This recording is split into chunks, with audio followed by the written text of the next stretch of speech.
Video clip from Mr. Ridley in 1951. It started with a graphene knife, as Dr. Kratz alluded to, and basically the cornea was sawed in half. This was not using a microscope. This was all done with surgical loops. And so we proceeded to make that nice sawing motion, manually go in and tear out the anterior capsule.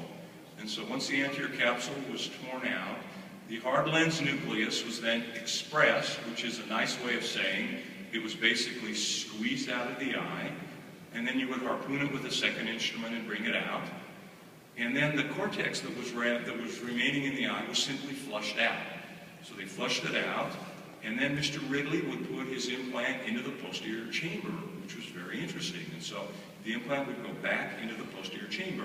Now, unfortunately, given the surgical techniques of the day and this implant, these were not terribly successful.